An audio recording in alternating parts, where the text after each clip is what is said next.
Hola amigos, ¿qué tal? ¿Cómo están ustedes? Tengan todos un excelente martes de Un Punto Candente en la economía, por aquí, por su televisora del Táchira, en un mundo de economía. Fidel, David, bienvenidos como cada martes. Gracias, Darcy. Hola Fidel, hola Darcy. Bien amigos, hoy efectivamente, punto candente, bien candente de la economía. Vamos a hablar de la epidemia nacional, el temible flagelo de la corrupción. ¿Tenemos corrupción en Venezuela? ¿La corrupción es solamente en el ámbito político? Preguntas que uno se hace al respecto. En este momento estoy pensando, sí, está muy bien el título de la temática, el del punto candente que vamos a tratar hoy, pero más que temible, yo diría el insoportable flagelo de la corrupción aquí en Venezuela específicamente. Tenemos que decirle a nuestra audiencia que es, el costo que implica el alto índice de corrupción aquí en Venezuela, y no es para menos, nada más. Con el estudio presentado, los resultados de Transparencia Internacional con respecto a la evaluación del año 2007, estudios que fueron revelados a mediados de febrero de este año. Venezuela está entre los 12 países más corruptos, ocupando el puesto número 169. ¿Qué tal? Hay veces complicado. Hay situaciones donde la corrupción se hace sistema. Es sistémica. Es sistema. ¿Por qué es sistema? La corrupción es tiene dos características. Un funcionario con altas capacidades de decisión, de intervención, y el administrado, la persona común, que no tiene garantías, no tiene seguridades legales frente al funcionario. Es una combinación de dos cosas. Alta discrecionalidad del funcionario, por un lado, y desprotección por el otro. Y desprotección legal del administrado. Entonces el funcionario establece cuotas, comisiones, lo que llamamos la alcabala. Y eso se vuelve un sistema. ¿Quién paga? ¿Qué consecuencias tiene? Lo pagamos todos. Así es, porque tenemos que definir de pronto un poco lo que es corrupción. Acción de corromper o corromperse, porque te pueden corromper, pero al mismo tiempo yo puedo corromperme a mí mismo. Es también, en consecuencia, corrupción de comestibles, la corrupción de un juez, la corrupción de un idioma. Eso forma parte de la corrupción para obtener algo, ¿okay? Es también circunstancia o situación en que los funcionarios públicos u otras autoridades públicas pues están en esa situación de estar corrompidos, ¿no? Ahora, el problema... La corrupción política. La corrupción política. Ahora, el problema de la corrupción es que efectivamente desvía los recursos exiguos, escasos, porque siempre son escasos los recursos económicos para atender las necesidades de un país y de una sociedad.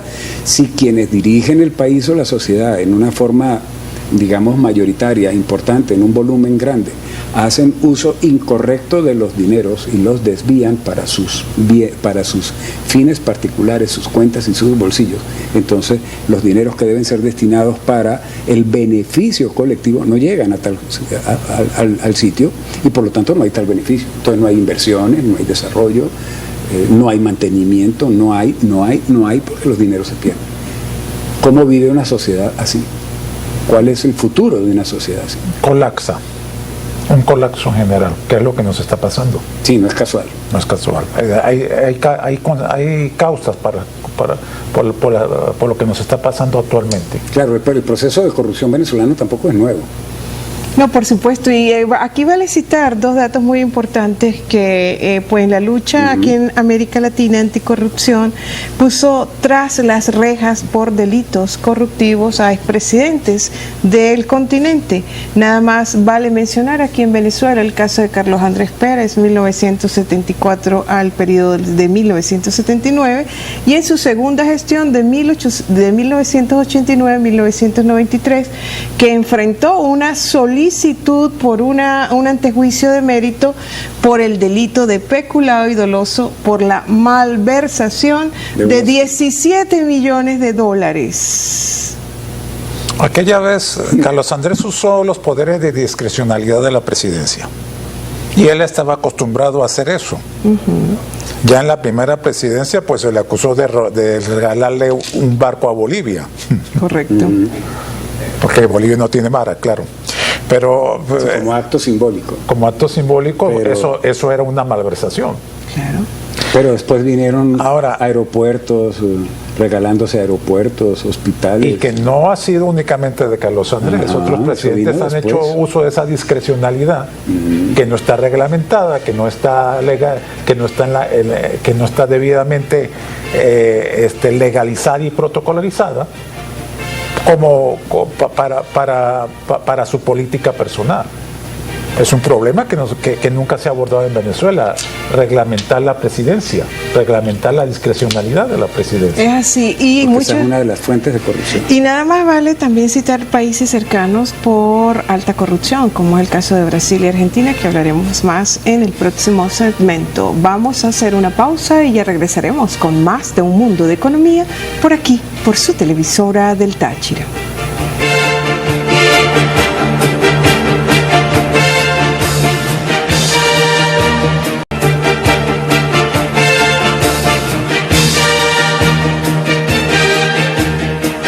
Bien, amigos, continuamos con ustedes con más de Un Mundo de Economía en este martes de punto candente en la economía, y estamos hablando del temible, odioso, costoso tema de la corrupción, del flagelo de la corrupción.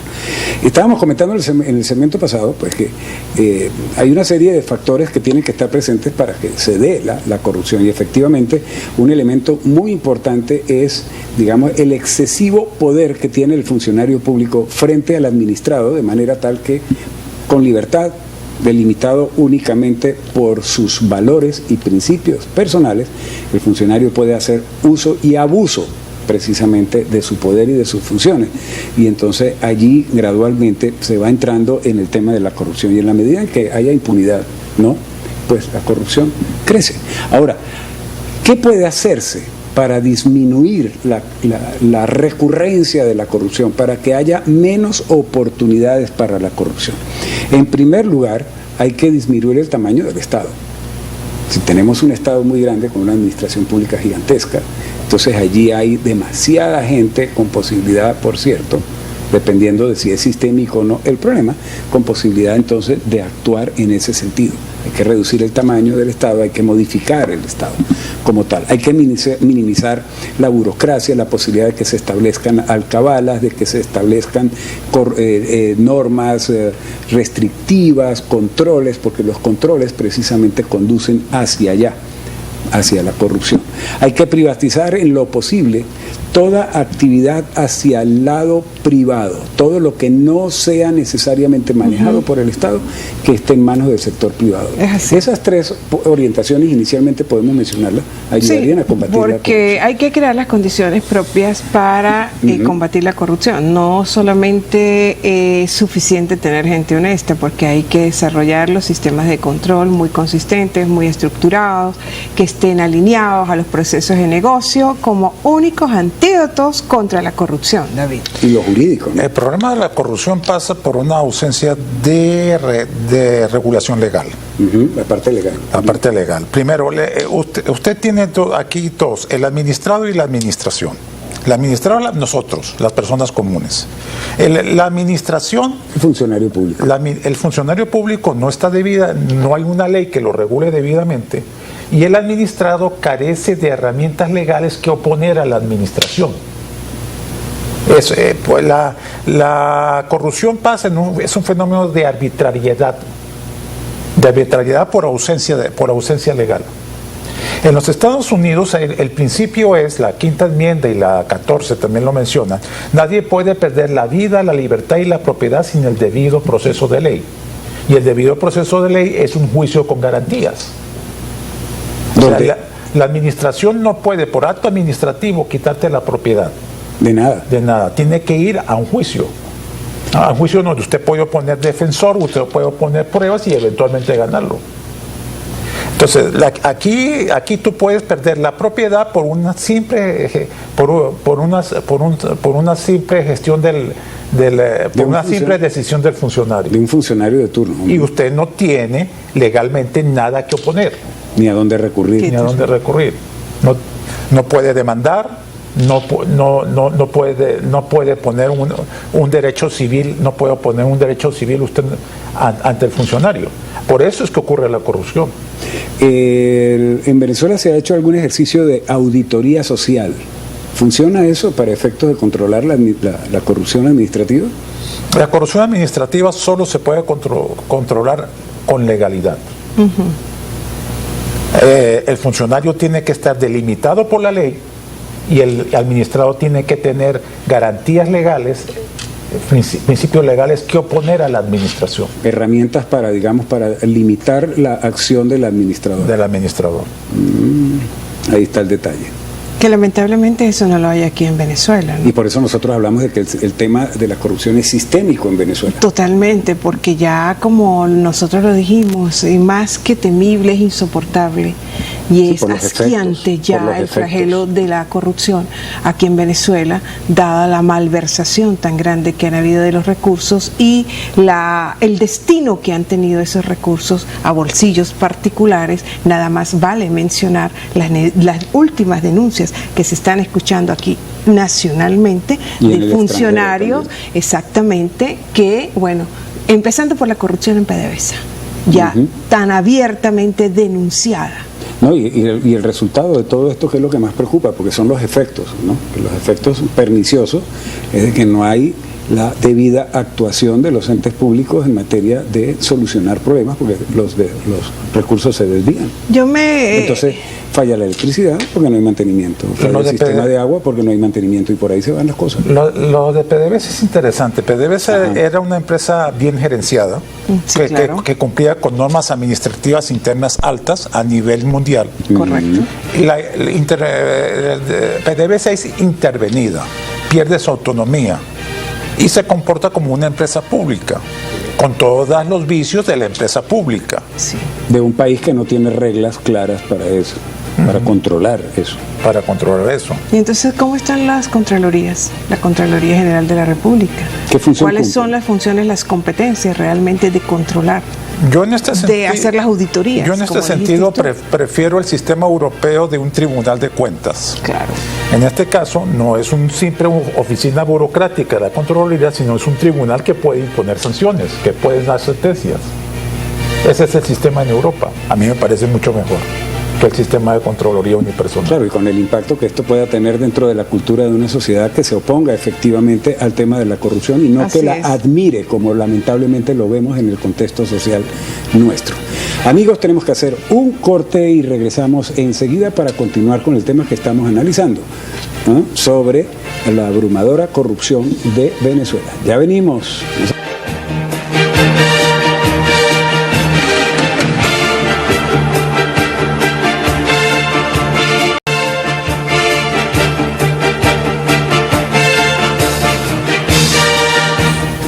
Bien, amigos, nosotros continuamos con más de Un Punto Candente en la Economía, como cada martes, hablando en este mediodía sobre el temible flagelo y, por qué no, insoportable flagelo de la corrupción aquí en Venezuela. ¿Hacia dónde se ha expandido la corrupción? No solamente podemos referirnos a áreas como las instituciones políticas, públicas, empresas, bueno, párese de contar, sino que ha tomado caminos aguas abajo. ¿Y qué quiere decir esto?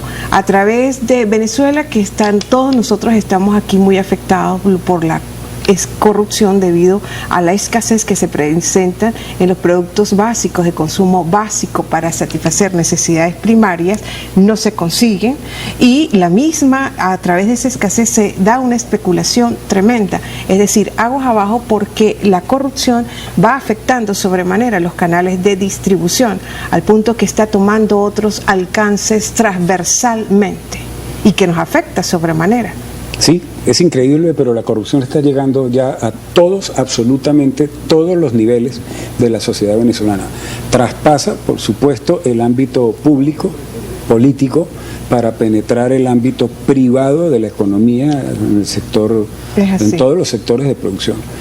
Tengo amigos que son mayoristas, distribuidores de productos, que para poder tener acceso al despacho del producto por planta, por producción, por fábrica, tienen que pagarle al gerente respectivo una cuota en divisa para que le asignen el despacho, si no, no hay despacho. Claro. Entonces no tienen producto y no pueden distribuir, no pueden cumplir con sus clientes, en fin, y todo eso se traduce en costos que alimentan la hiperinflación de la que estamos viviendo. Que es una hiperinflación en dólares ya. Ya en dólares incluso. Entonces, cuando alguien cobra una comisión por distribuir un producto, significa que tiene un monopolio sobre ese producto, y eso ya es corrupto.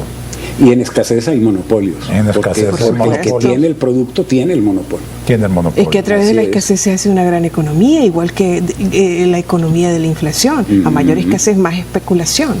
Y hay más distorsiones. Cuando una economía pierde la formalidad, pierde la competitividad, no hay gente que ofrezca el mismo producto al mismo tiempo, empieza a convertirse en una economía de mercado negro. En una economía donde una sola persona tiene el monopolio, cobra comisiones, hay tráfico de productos. Se paga y se da el vuelto, como se dice en criollo. Sí, y la corrupción se hace una cultura general. Eso pasa también por el mal manejo económico. Cuando se permite que haya escasez, cuando se permite que haya monopolio. Y por lo tanto, entonces, podría decirse que estos sistemas de corrupción pueden ser incluso objetivo, método y praxis política. La política de corromper la sociedad para alguna finalidad oscura, pues, que no se dice. Para obtener beneficios políticos, sí, que la corrupción pues se puede usar para obtener beneficios políticos. Bueno, sí, eso ciertamente se ha visto en muchos lugares del mundo. Beneficios políticos, beneficios a nivel de partidos. A nivel de partidos. Entonces, uno de los peligros del partido, cuando no está limitado por la ley, es que cartelice la economía. Y eso es terrible. Eso pasó en Brasil con el Partido de los Trabajadores. Bueno, y ahí están las denuncias. El resultado. En Argentina también. En un momento dado parece que tú como empresario no podías hacer nada sin pagar una comisión a un político en Brasil. ¿Qué tal? Eso fueron los escándalos que llevaron a Lula a prisión. Y ahora hay sociedades en donde no se puede hacer negocio, donde el empresario no puede funcionar si no cuenta con un carnet. ¿Le suena conocido?